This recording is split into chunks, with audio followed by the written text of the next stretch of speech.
สวัสดีทุกท่านครับวันนี้กลับมาพบกับคลิปน้องหนุ่ยคุยขยะในคลิปนี้เป็นไม้แขวนเสื้อครับเป็นไม้แขวนเสื้อเหล็กนะครับทีนี้จะนำตัวเนี้ย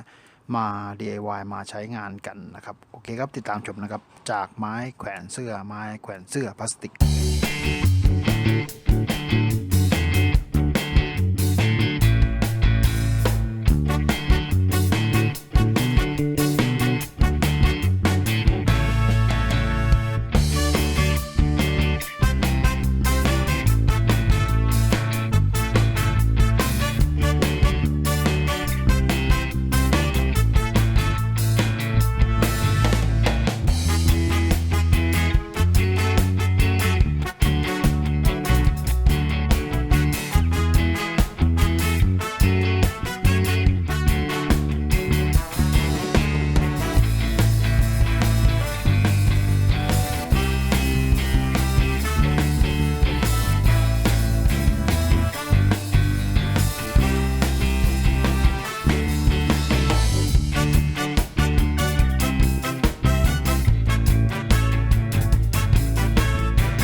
ผม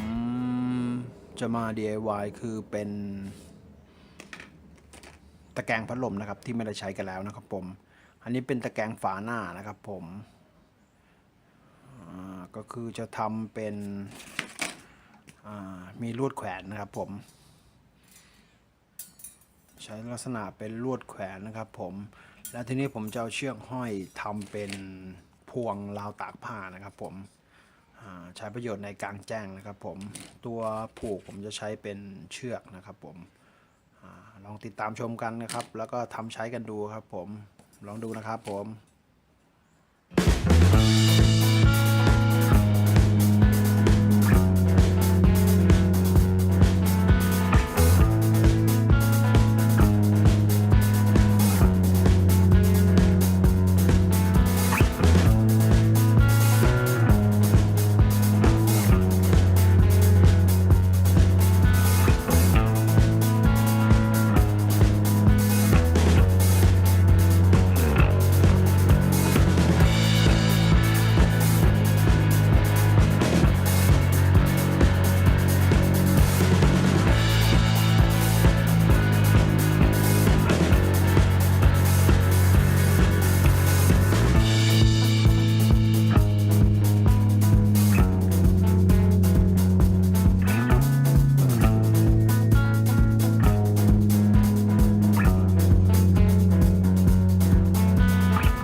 สวัสดีทุกท่านครับวันนี้